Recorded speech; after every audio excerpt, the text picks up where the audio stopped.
Hey, what's going on, guys, and welcome to Coming Soon. This week we're going to be talking about one of the biggest games in this year's Wii U lineup, Super Mario Maker. If you guys haven't watched one of my other Coming Soon episodes before, then basically my goal here is to help you see one way or the other if this is a game you're interested in by giving you an overview of the story, gameplay, multiplayer, extras, and systems, before winding down with some of my predictions about the game, what the community is saying about the game, and then wrap up with my final thoughts. But without any more introduction, let's get started with Super Mario Maker's story.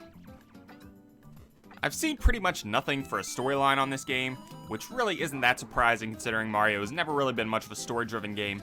But they have confirmed there will be 100 levels that can be played offline, and these could possibly form some sort of story, but they really haven't talked that much about it, and the fact that it would form any kind of story is unconfirmed, so if I were to guess, I'd say the closest thing you'll probably get to a story in this game is the 100 Mario Challenge, which we're going to talk about here shortly when we go into gameplay, which is now. Super Mario Maker's gameplay is centered around the idea of creating and sharing Mario-themed levels developed by the Mario Maker community. Because of this fact, this game takes two main approaches to gameplay, those being the design of Mario courses and of course the playing of Mario courses designed. Let's start with the creation since it's the main draw for this game and it's more than likely what most players are looking forward to.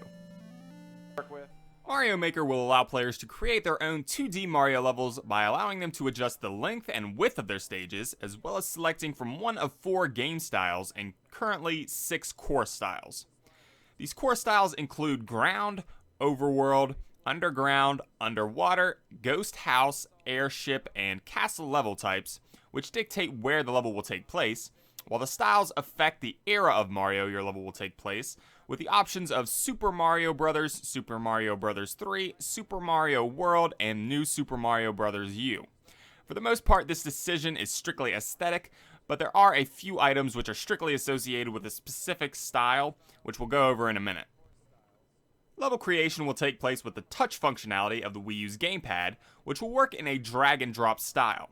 You'll start with a basic template of your level being virtually a blank slate. There will be a bar at the bottom of the screen reading S to G, standing for start to goal.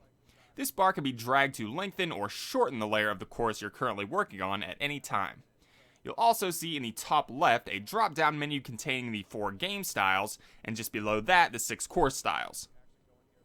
Beside the game styles, you'll see a long purple bar containing your currently selected objects you can place in your level. These items listed from left to right as seen in the E3 2015 Mario Maker Nintendo Treehouse include Lakitus, Spinies, Trampolines, Fire Flowers, Superstars, 1-Up Mushrooms, Platforms, Build Blasters, Bloopers, Cheep Cheeps, Jump Blocks, Spike Blocks, Mushroom Platforms, Hammer Brothers, Munchers, Buzzy Beetles, Thwomps, Lava Bubbles, Bowsers, Skull Rafts, Fire Bars, Land Platforms, Monty Moles, Bombums, Donut Blocks, Pow Blocks, Cloud Blocks, Rocket Engines, Cannons, Bridges, Mystery Mushrooms, which are connected to amiibos and we'll talk about in the extras section, Spike Tops, Booze, Dry Bones, Magic Koopas, Invisible Blocks, Beanstalks, P-switches, doors, wigglers, Goomba's shoe, which we'll talk a little bit about in a moment, Koopa clown cars, line guides, conveyor belts, chain chomps, ice blocks, arrows, goal poles.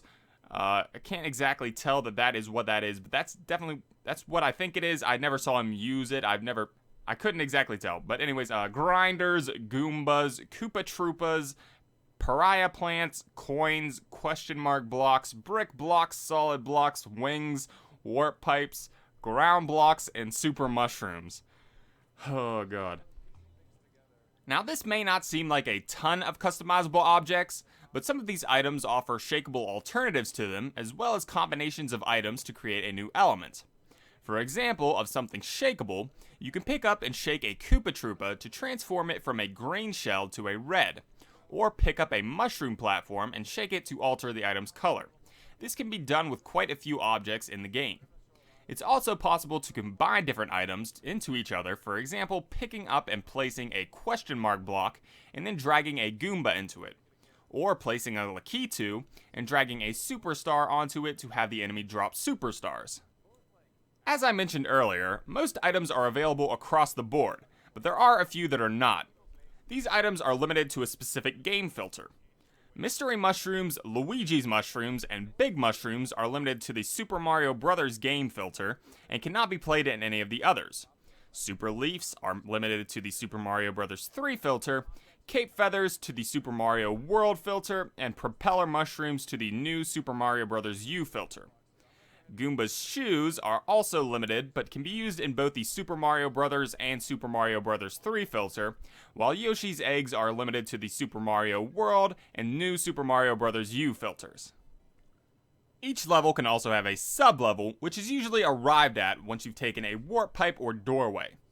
These sub-levels seem to offer about the same amount of customization as the main level and are manipulated in the same way. These sub-levels must follow the same game type, but they can have a different course style. At any time, you can pause the editing process and play from any selection of your level by hitting the play button in the bottom left-hand corner.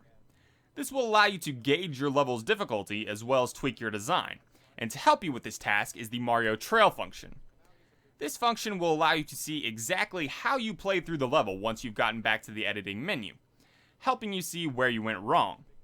Once your level is completed, you'll have to play through the level in its entirety to make sure it's registered. This will help to make sure that impossible levels don't get through to the internet. On the side of playing, you'll have something of an offline mode and then the more prominent online component. The basic game will come with 100 Mario stages offline, and you'll have the ability to download player-created courses and play them offline if you choose to, but the main bulk of the game relies on an internet connection. As soon as you enter the course world, you'll be presented with 3 options including 100 Mario Challenge, Courses, and Makers. Makers will show off some of the top Mario Maker content creators, sort of like a leaderboards for the best level creators. 100 Mario Challenge will give you 100 lives as Mario, and will give you a selection of randomly generated, user-created courses to get through. Courses will take you through available courses to play. In this menu, you'll be able to search by Featured, Star Ranking, or Up and Coming. Featured will give you courses that are featured by Nintendo at the time, Star Ranking will show off some of the best courses as rated by the players, and Up and Coming will show off newer created courses by the community. You'll also have the ability to sort these courses over to the right of the course mode, where you can toggle difficulties, locations, and time period. As for the actual playing of the game, it's the basic 2D Mario setup. You'll start from the left side of the map with aspirations to get to the right side of the map. Gameplay can be changed a bit depending on the game style the level takes. For instance, if you're playing Super Mario World, you'll have the ability to perform a spin jump to break blocks that are underneath you, but you wouldn't have the ability to perform such a jump in Super Mario Bros. Game setting. This can affect how the level is set up, and this is the main change that will be applied to the gameplay. Note that you can also use the Wii Remote, Wii Classic Controller, and Wii U Pro Controller to play the game if you don't want to use the gamepad.